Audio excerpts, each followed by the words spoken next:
Hey everybody, welcome to Your Unpaid Therapist. Hello, welcome to another episode of Your Unpaid Therapist. I'm not getting paid. I didn't even get a donut. Oh, that's sexy though. I like it. I'm Valerie Milagros Ortiz. I don't know. I am your host, Ali Kona. She's away. Brad Ford. This is Your Unpaid Therapist. Shoo-wah, cha-cha. Shoo-ba-doo-ba-doo-ba. Oh, okay, let's just go. Okay, hello, everybody. Merry Christmas, ho, ho, ho. It's Your Unpaid Therapist, and it's the holiday season. You know who I am. Feliz Navidad! There we go. Yay! We're super stoked to be here, and we have a very special Christmas present for you, packaged up Oh my God. as Mr. Paul Chichi Benedict. That's my middle name. It is. And today we are going to talk about the art of Tantric yoga. You're welcome. Ooh, I know. You guys ready for this? Yeah. Santa has been nutty. I know. We just thought it'd be a nice present to you guys, but you know, we always got to kick things off with a little never have I ever. So, first of all, Val, I got to show you. Oh, look. It's my Okay, I love magic money, y'all.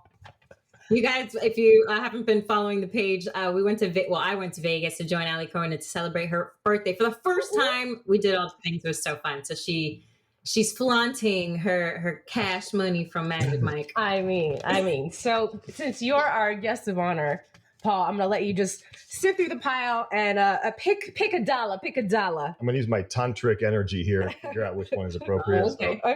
So let's go with that one. That's vibrating highly. Okay. Is it? You hear that? It's vibrating. Go ahead, Paul. Read it. Oh, Good. that's what happens? Yeah. Okay. Never have I ever His face. Good. smelled my own, not just feet, but sour feet after taking my shoes off in public at someone's house or in a fitness type class. So you have to answer. You gotta answer it. I mean, I might have, but that happens all the time in yoga. Let's be honest. In yoga classes, people are always going. So I guess I have to say yes, just to make sure it's not too bad. Because then, if it is, I can't be in the yoga situation because everyone's got bare feet and bare other things. So it's kind of important to know what's going on. Val, have you ever smelled your own sour toes? I have smelled my own sour shoes. Like I forgot it was like one of these like mud run things. Ooh. That like the shoes got like wet and muddy and nasty. And then I don't remember what we did afterwards, but the shoes weren't off. Like they were still on with the same socks. And then it was so rank. Like I had to throw them out. Like, it was bad. I was like, I can't ever wear these again. You know, those little balls that they give you to put in shoes to help. I was like, that's not going to fix anything. It was, no.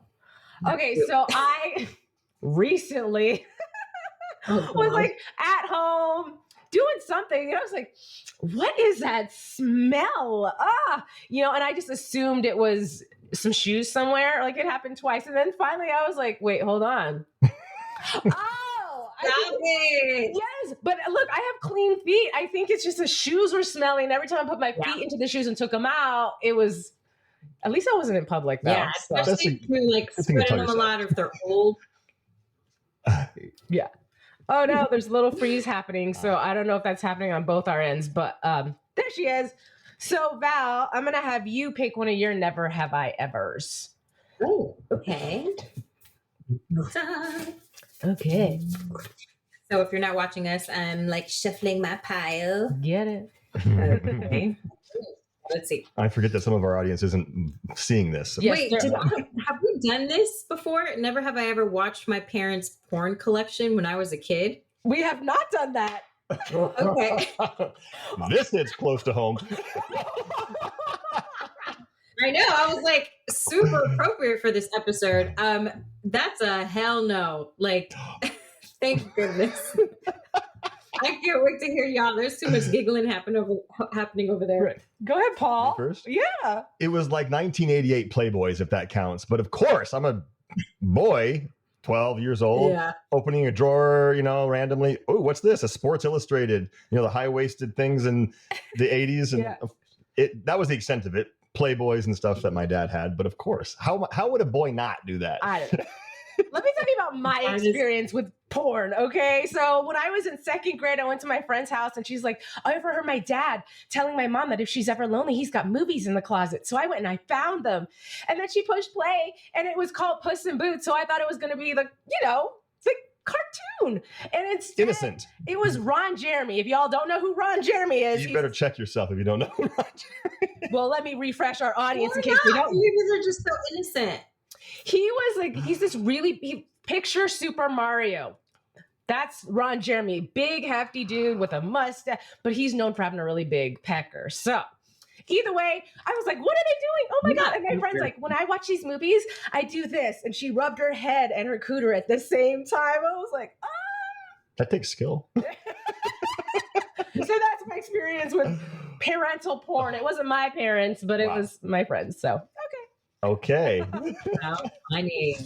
Let's shuffle these up. Tantric yoga coming soon. Hold on. All right. I'm going to pick this one. This is appropriate for Paul. Never have I ever farted while doing yoga or had someone fart near me while doing yoga. I haven't. Thank God. Don't lie. No. You know how to squeeze one out silently, don't you?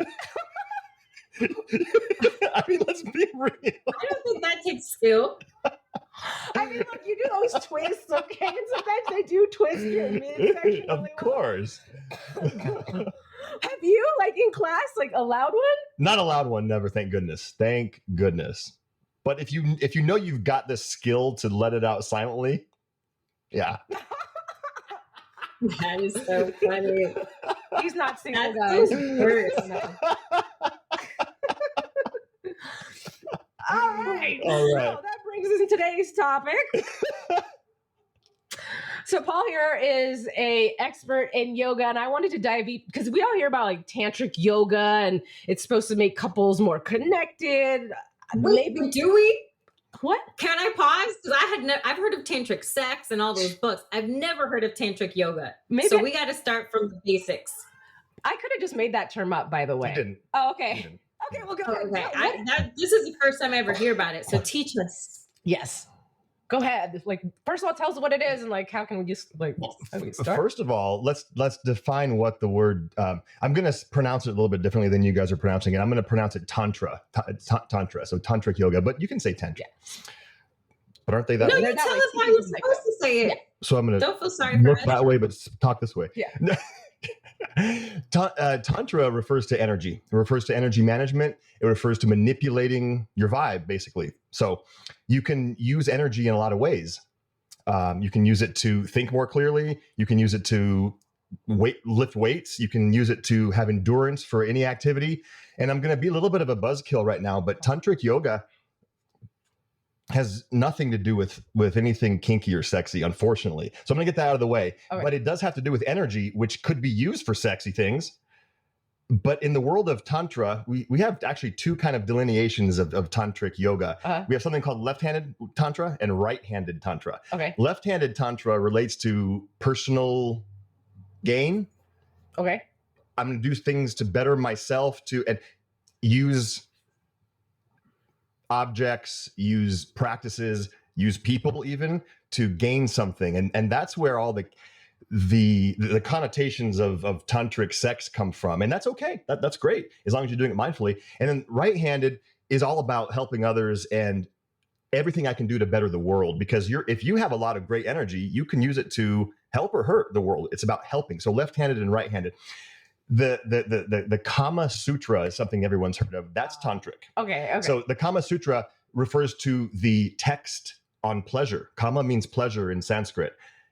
Sutra means text or teachings, and Kama means pleasure. So that's where a lot of the pop culture ideas of spiritual sex comes from, which is very tantric because it's about energy. It's about building energy, sharing it, manipulating it, moving it, sending it to wherever you want. Up here or more likely down there. What was the word you used?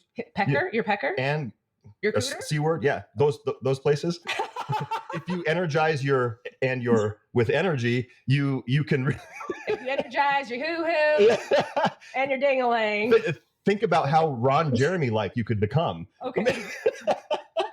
So it could be done for mindful reasons or for completely selfish reasons. So Tantra is energy work. That's what it is. Got it. Okay. So let's say I start dating somebody and I want to delve into Tantra. It's hard to say it that way, isn't it? You do You very. can say Tantra. I don't care. Where do I start? Like, how can our listeners put this into use? Or Val, do you have questions? Yeah, I mean, before even getting into that advice, I'm more curious about how Paul got into it, or how was that born in your life, and how did it expand to what you're doing now and like your career? Because I know it's been like a great successful thing for you. So I appreciate the tell us question. more. Okay, gladly.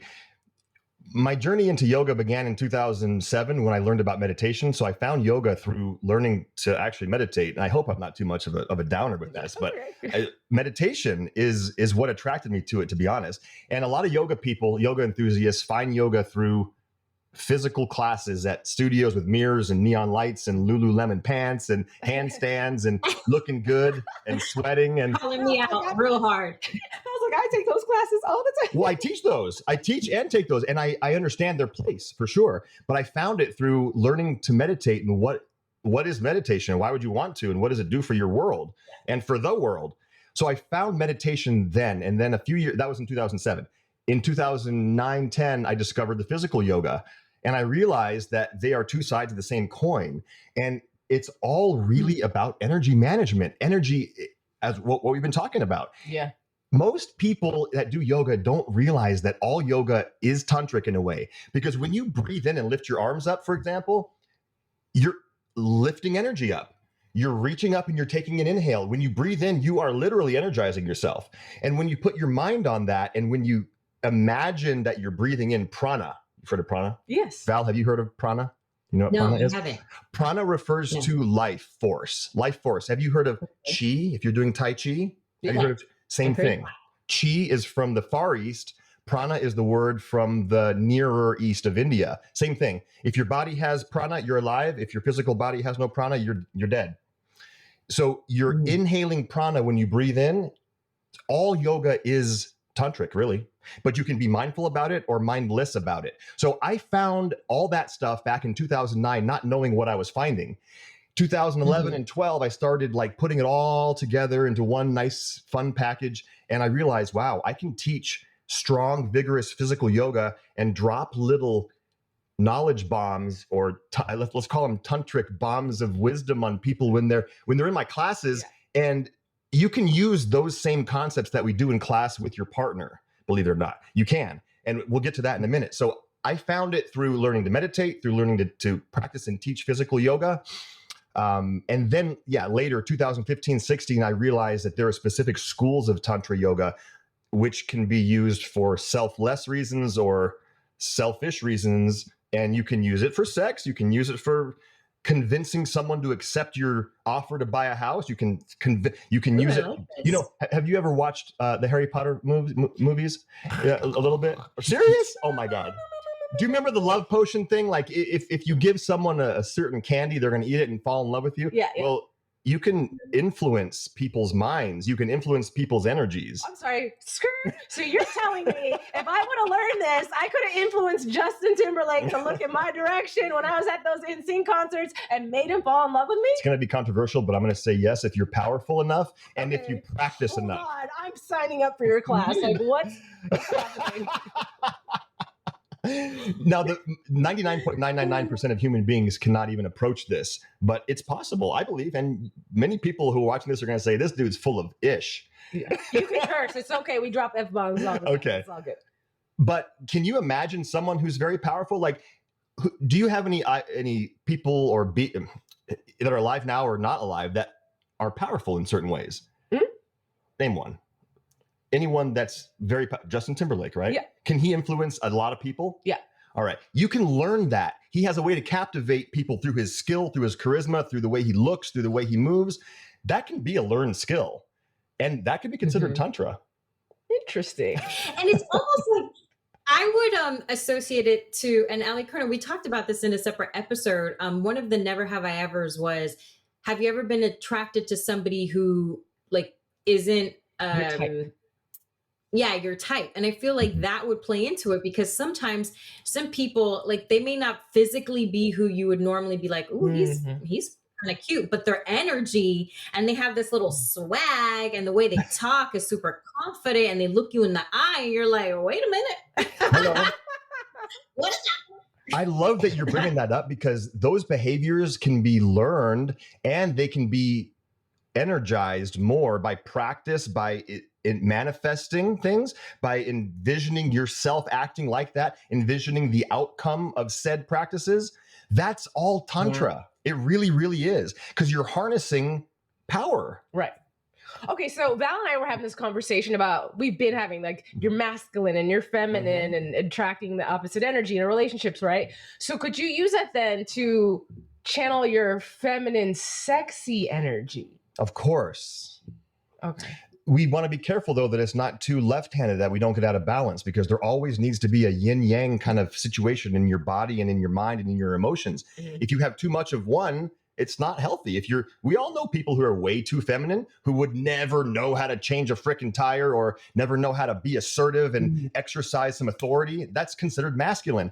Every woman needs that, and every man needs some softness. And sometimes, regardless of what body you're in, if you're in a masculine body or a feminine body, you need both. Yeah. Well, dang. Okay. So, taking it back to sexy time. Yeah, let's take it back to sexy time. Just because I want to stay on top. No, I mean, of course. because it's a Christmas episode, right? It's for the people. It's for the people. We're giving you guys tips, right? We're going to sexify your holiday, even if you're all alone, okay? It's okay. Even if you're single, you can tantrify yourself, maybe. I don't know. But tell us more about this channeling of energy into either our parts or whatever, so we can connect. I don't mean it in a perverse way. Our parts. You know, I'm 12. Okay. So anyway. Okay. But yeah, deep, like a couple, how could they deepen? Go ahead, Val. No, I was just, because when you said you were 12, I was like, yeah, you called it a cooter. I'm going to start by saying it starts with the breath. And I know you've had a couple of, or one professional breath or energy worker. Energy. Okay. Yeah. Teresa. If you didn't learn from Teresa about the power of the breath, let's talk about that now, because the breath is the foundation for energy in the body in this context. So when you learn to expand the lungs and take in a lot of physical oxygen and gases that you breathe in, when you put your mind on that process and you imagine that it's energizing you in a pranic and tantric way, it will energize you in that way. And when you do that, these things with a partner, that's when it doubles and it intensifies so much. So first of all, specifically, simple breathing exercises like deep inhales and exhales through the nose, of course, with a little bit of engagement in the throat and engagement in the abdomen area. We call those in yoga bandhas, when you engage parts of the body. And usually with eyes closed, but it could be with eyes open. So first of all, learning to breathe deeply. And this can be done solo, but also facing a partner or back to back with a partner. And then starting to envision what we call the nadis. You can call them that sounds naughty. You can call them naughty nadis if you want. But have either of you heard the term energy meridians before? Yes. So in Eastern medicine, in Chinese medicine, acupuncture, acupressure, some massage techniques work along lines in the body that are referred to as meridians. Well, again, Far East meridians, in the nearer east of India, they're called nadis. They're lines of energy in the body. The yogic texts say there are 72,000 of them. Wow. There's one main one, which is the spinal column. It corresponds to the central channel of the nervous system. And when you're breathing slowly and deeply, one of the most basic techniques is just to envision that you're sweeping energy up the spine when you inhale and sweep it down the spine when you exhale. And would you want to do a little practice with me right here? I mean, I wish Val was here because we could have 3 of us doing it. Now he's getting real naughty. Now you're seeing what I'm manifesting. You want to get brave for a second? Sure. Okay. Can you sit cross-legged towards me? Yeah, sure. Okay. Right. So for our audio people, we are crisscross apple saucing. Okay. Okay. So imagine that it's Wednesday night, business time. Do you know what I'm talking about? Is that like scheduled sex time? Oh. One of my favorite comedy duos, the Flight of the Conchords. They have a song called Business Time, and they reserve Wednesday night for business time. And so imagine this business. Okay. All right, so just put your hands on either your knees or my knees. So we're just sitting. Now close your eyes and sit tall. So we're just sitting facing each other. And then just slowly through your nose, breathe in with me, inhale. And through your nose, slowly breathe out. Okay, now, like I mentioned earlier, envision your spine. And when you inhale, just feel like light or energy is going up your spine. So breathe in, breathe out. Okay, now, taking it further, imagine that the bottom of your spine is connected to the bottom of my spine. However you see it happening with a channel of light, however a cord, you called it a pecker earlier, you can envision that. So wait, your pecker's in my spine? It's metaphoric, okay? I mean, you asked for sexy time, so now I instead of envisioning just the energy going up your spine, imagine it going up your spine and then through down my spine and then up your spine and down mine. So inhale, down my spine, exhale, transferring to your spine again, inhale, down my spine, exhale. Okay, so this is just a very brief, and then you could gently lean in and connect your forehead to my forehead. Wait, where is your head? Okay, there. Gently. Okay. So if you believe in chakras, we got a third eye chakra where we're touching. So we already talked about the base of our spine is connected. Now the tops of our circuit of energy is connected now. So let's do the same thing. Breathe in. Breathe out. Keep breathing and envision like a circuit of energy going through your ajna or third eye chakra, through mine, down my spine, up yours, down mine. And this is one technique. So we don't want to bore our audience and just do this together, but this is one example of, and there are maybe thousands of techniques. You can make it fun. You can make it boring if you want, or make it more fun if you want. Clothing can be optional. I mean, there's the whole thing. And then it could lead to intercourse. It might not have to. You might be able to practice, men might be able to practice semen retention. And if that's something that any man might be interested in, it's a supercharging effect in the body that's very tantric, because ejaculation is a release. It's an expenditure of beautiful energy. It really is. And it's necessary to make a baby, but maybe you don't want to give the energy away. Maybe you want to keep it in so you can have an orgasm, retain the semen, and envision with your mind breathing in and lifting the energy back up into the body where it's more necessary, maybe into the third eye even, holding the breath, for example, instead of just letting it all erupt out to the spine of your partner. Yeah. Thank you. Yeah. So is that? I've never heard of that. Like, is that? You asked for it though. Is that a common thing? I'm sorry, Val, I interrupted you. Please repeat that. I'm sorry. I never heard the semen retention thing. Like that's a thing that a practice that men do. Very well, not many men in the West do it. It's again from India, from the Far East, and it controls a lot of things. I mean, it regulates your willpower. It regulates your fluids in the body. Obviously, our energy is precious, and if we ejaculate all day, we're gonna lose a lot of energy. You can enjoy an orgasm without fluid release. It's possible. And it could be more energizing. And it's most definitely an ancient practice, 100%. Just like sunning your butthole is. What? I'm sorry, what? You haven't heard of that, huh? Doing what with your butthole? You guys need to stick around more. No, I just need to repeat the phrase. You did what with your butthole? Sun it. Outside. Spread legs in the sun. I've never heard anyone say that. It's very tantric. Sun in your butt. Not necessarily inside of it. Well, hold on. I mean, you're not really like puckering it. You're like, what is happening? What? Hey, I thought I was going to be a downer over here. Am I shocking you guys? Yeah, no, you're teaching us so much. I thought I was going to be the downer because. Do you guys sun your butthole? Am I the only one? I guess if I'm kidding, keep going. not my butthole. Not sure if I should at this point. He's a plethora of knowledge, isn't he? Think about how sensitive the tissues are. Let's just be real. Sure. Okay. They're sensitive. They're absorbent. Okay. Are the vaginal tissues absorbent? Yes. Okay. Well, why wouldn't we be able to then absorb energy? So do people should we be like doing spread eagle in the sun and energizing our cooters or what? Read some texts and talk to a good teacher first before you do it. But it's an ancient practice that is said to be powerful. Really? Listen, I've been doing tanning beds for a minute, so I have all the energy. Yeah, but I think like he just like spreading the butt cheeks. I know. Yeah. I'm just kidding. Just lay there in the splits position. Now, a practical word of caution. You can't do that, Alicona.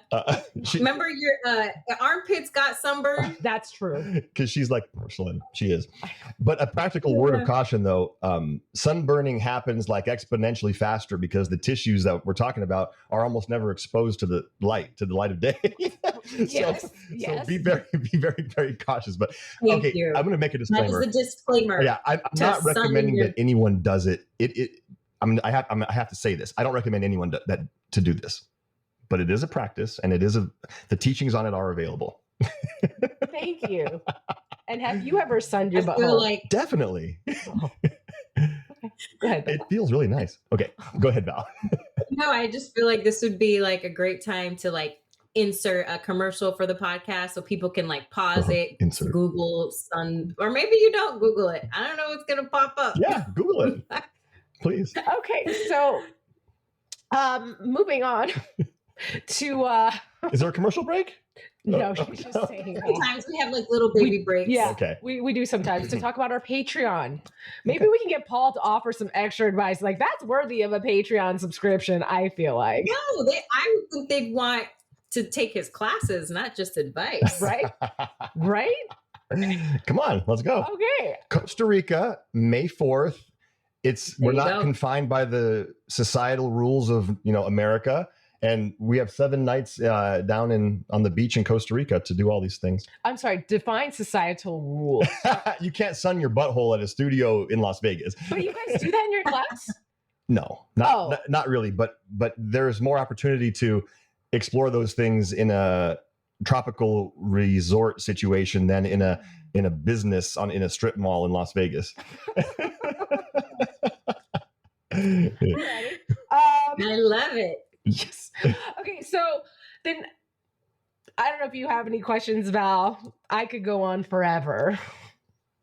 Yeah, go for it. Okay, so then, I see Paul checking his notes, but I guess applying some, let's dig deeper because I'm really learning a lot here. Good. Obviously, us women know about Kegels and stuff like that, but anything else that we could do if we are trying to deepen our connection, our passionate connection, because I feel like that's the thing. Like when you're in a relationship for a really long time, after a while, the first thing that does tend to peter out tends to be people's sexual relationship, resentment or whatever, because women are so emotionally charged with sex. Doesn't matter. Point is, how can we rekindle that exciting, or if it's the first time that you're with your man or your girl and you want to knock her socks out. Because look, we've all had sex where it's it could physically be amazing and that person could have a great body, but the connection isn't there. And you're like, oh, it's good. And then there could be this other person that something for some reason energetically clicks and it's wow. That was a very loaded question to say. I don't know what I'm saying. No, that's a good, that's excellent. I have to preface it by saying that's completely out of my area of expertise, relationship advice on these kinds of things. But what I am very good at. Oh, I'm going to also say that I appreciate you calling me an expert. I don't call myself an expert. I've been studying these things since 2007, and that gives me some years of experience. But most yogi masters that I revere have been studying their entire lives, 60 years, 70 years. Thank you so much. I appreciate that. Okay, so I'm certainly not a sex therapist, not a relationship specialist at all in the slightest in any way. I'm into yoga and meditation, and I understand breath work and energy work. So what I can say about rekindling or creating a connection, it might knock someone's socks off for the first time. The partner breathing thing, and face to face is very, very good. Naked is very good without just rushing towards intercourse. No one really does that because it's awkward. But can you imagine the connection that's made if you stare into someone's eyes and you're breathing together and you're not embarrassed and giggling? And can you imagine what that's like? It's powerful. It really is. And you can start off sitting back to back with each other and just breathing. And your partner's going to be weird about it at first, but if they're open-minded and they try it, immediately a connection is made. Immediately. Because you're not trying to fill the space with words. You're not trying to prove that you know what to do next. I got to go to second base. Does that mean like unzipping the pants? What does that mean? Home run? What is right? And you're not rushing towards it. And it creates a true connection, not just penis inside vagina connection. And you might not even have to have actual sex. Breathing with someone. So side note, Natalia and I are hosting right upstairs on Sunday a partner yoga workshop, and we're doing some of these things, but not sexy like, because it's open to like my mom's going to be there. So, but we're going to be sitting like that and breathing, and we're going to be doing these partner moves with the breath. So yes, all those things. What can I go more specifically into on any of that? Val, questions? I would because if somebody's never even done yoga, they've never meditated. So is this something that, like, how does that person start? And, you're kind of, because at least I'll speak for myself. Like sometimes when I've done yoga, if it's not like some Daddy Yankee, Bad Bunny music playing, like Lizzo. I don't even know what that was. And I'm not like doing weights and like dying. Obviously this is why I need to do more yoga. My head is elsewhere. Like and Ali Kona, because we need to feel like we're gonna die. Yeah. And that's what gets me in the zone, right? Because I need to focus so much. So for people who don't even know where to start, like should you take a regular yoga class? Should you practice more of meditating on your own before you do it with a partner? This is excellent because I love teaching brand new people, because I'm on a mission to demystify the complexities of meditation. I'm on a mission to make it simple, and it's not.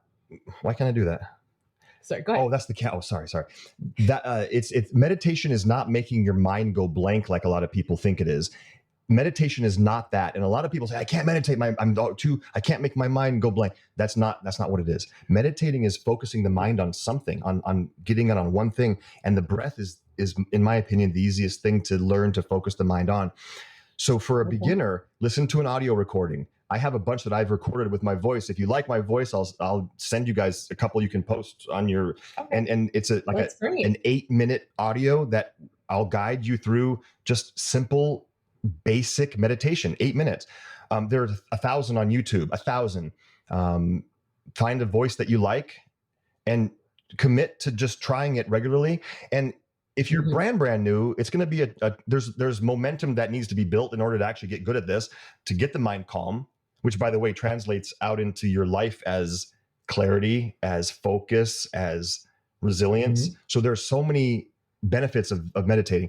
So if you are able to do it regularly, you'll find that the mind can stay focused, but you have to do it, I'd say every day, but just for 4 or 5 minutes. Like that's it. I really don't think it needs to be 20 minutes. I don't always meditate for 20 minutes. So find an audio recording that you can do daily for a while until you start to be able to just stay calm and breathe deeply. That's the way to start. Most yoga classes don't really teach the basics. Yeah. They really don't. And I feel like I've taken a few different ones, different types, and every instructor has their little methods, or they just assume that you're there and you already know what you're doing. Yeah, exactly. Which, because I love to learn, is really frustrating, because I was just like, you're assuming that all of your students have done this a million times, and you're not like working through the basics, which I feel are absolutely essential to kind of getting what you need out of your practice.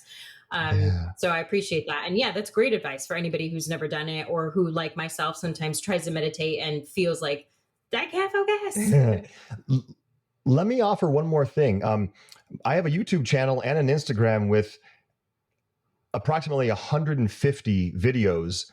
I started during lockdown of 2020, March. I sat right there. Awesome. And started every morning at 7. I did 100 days straight of live stream meditations on Instagram to help people chill the F out when lockdown happened. And they range anywhere from 5 minutes to 30 minutes. And It's just different stuff every day. People can just go and watch and just sit and I guide, take a breath slowly, imagine lighten your heart or imagine so many different things to focus your mind on. It's never making your mind go blank, but that's a great way to start. So we have to wrap up really soon. Can you tell us again, what's your channel called? Instagram, all the things where people find you. I would love to. My brand is called New Raja Yoga, but my full name, I don't ever try to be cryptic like so many people. My full name, Paul Benedict, is on everything. So if you just type in Paul Benedict Yoga in YouTube or on Instagram, all that stuff will come up. Okay. There's also newrajayoga.com. Perfect. Well, Paul, I had so much fun with you. Thank you so much for joining us and giving us all these tips and all the things. Oh, and I got kisses too. Thanks for having me. I love it. This was so informational. And also too, like New Year's is around the corner. People start making resolutions and goals. This might be something that you guys want to incorporate into your to-dos for 2024, you know? Love it. Feliz Navidad. Happy holidays to everybody. And thank you again for sharing. Please visit his page and start your practice because I know I need to start mine. Thank you for having me, you guys. Yeah, Thank you. Welcome. Merry Christmas, everybody. Happy holidays. Mwah.